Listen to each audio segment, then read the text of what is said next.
Hello there, I am Dr. Zakir Hussain, Senior ENT Consultant. The topic is allergic rhinitis in children.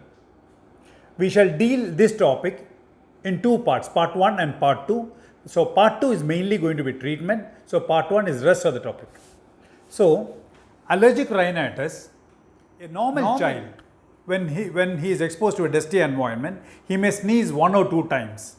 But a child who is allergic, who has got allergic rhinitis, he sneezes number of times, say about 20-30 times, because his immune system is little altered, and he has got this because of its heredity, maybe from his parents. So when he is exposed to a dusty environment, or he has got any specific allergen to which he is allergic to, he is exposed to that, his body reacts in a different way, and it results in so many symptoms that those are like sneezing, watery discharge from the nose, nasal block, itching in the eyes and ears also. So this is allergic rhinitis, which can be either it can be seasonal or perennial. It's more so common in adults. Seasonal means the child has got complaint only during the seasons. Maybe it is June, July, August, or maybe September, October, November, depends upon the place where he is staying. Now, perennial allergic rhinitis means he has got complaints throughout the year, starting from January, every month up to December. Now, it can be classified, allergic rhinitis can also be classified as mild allergic rhinitis or moderate to severe allergic rhinitis. In a case of mild allergic rhinitis, where he has got complaints like nasal block and sneezing and all, but it doesn't hamper his normal daily activities, and he gets a normal sleep. But that is not the case in moderate to severe allergic rhinitis, where he has got complaints and it hampers the daily activities, and he has a disturbed sleep too, and he needs treatment for the same. The common allergens are pollen, or it can be animal, like any fur animal at home or around, like cat, dog, rabbit, or it can be birds, any sorts of birds, and also he may have food allergy. But in this topic, we are going to discuss only about inhalant allergic, that is allergic rhinitis, not about food allergens. The common symptoms, it depends upon what type of allergic rhinitis he has, whether he has got seasonal allergic rhinitis or perennial allergic rhinitis, because both present in a different way. In a case of seasonal allergic rhinitis, the symptom will be clear cut, like he will suffer from sneezing, watery rhinorrhea, watery nasal discharge, nasal block, itching of the nose and ears, and the throat too. But in a case of perennial allergic rhinitis, that is not the case. There the sneezing is less, watery discharge is less, the nasal discharge is a little more thick, and the child may complain of altered smell, means loss of smell. Because of that, he will have loss of taste too.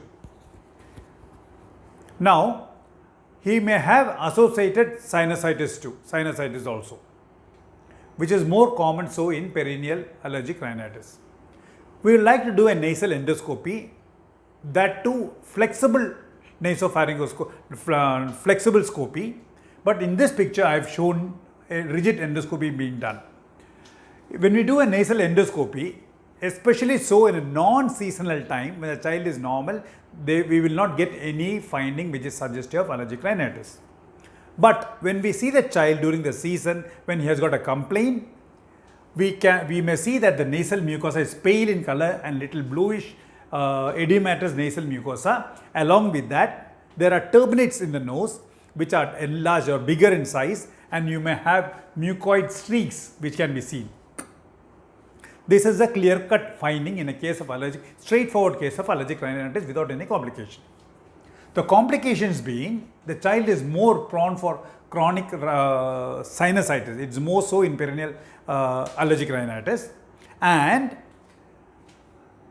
he may have ear-related problems because there is a tube which connects the nose, part behind the nose to the ear, through which air reaches the ear. Because of severe allergic rhinitis, this tube, which is called as a eustachian tube, it doesn't work properly, and it results in ear related complaints like ear pain, ear block, and fluid in the middle ear or infection in the ear, and all this is all related to the eustachian tube dysfunction secondary to allergic rhinitis. Now, when the child has got sinusitis, it can result in throat infection and chest infection too. Suppose a child is suffering from bronchial asthma, the episodes of bronchial asthma is going to be more if the child has got allergy and sinusitis at the same time. So, that is about the complication. Now, coming to the investigation. When you do a blood test, the eosinophilic count will be high, and the absolute eosinophilic count, which normally comes about 350 to 400, even that is going to be raised. And we like to do a diagnostic endoscopy, which I have already mentioned. And in case the child has got nasal block continuously for more than 3 months, and we feel that it is not just allergic rhinitis and the sinus has been infected and we need to intervene, then we would like to take a CT scan. Or normally, for a case of allergic rhinitis, we do not prefer CT scan. Coming to skin test, usually it is done in adults and it is contraindicated or not done in a child less than 5 years. And we prefer to do it above the age of 12. Generally, it is more preferred in adults. When total IgE is done, it can be high, and serum vitamin D assay can be done. If it is low, vitamin D has to be supplemented. And one thing which I have to mention, that instead of skin test, we can do in vitro test also. That is, blood test can be done to know what allergen is exposed to. So, we have seen everything except for treatment part in part 1 video. So, kindly watch part 2 video to how we deal with the case of allergic rhinitis and how do you treat that. Thank you so much.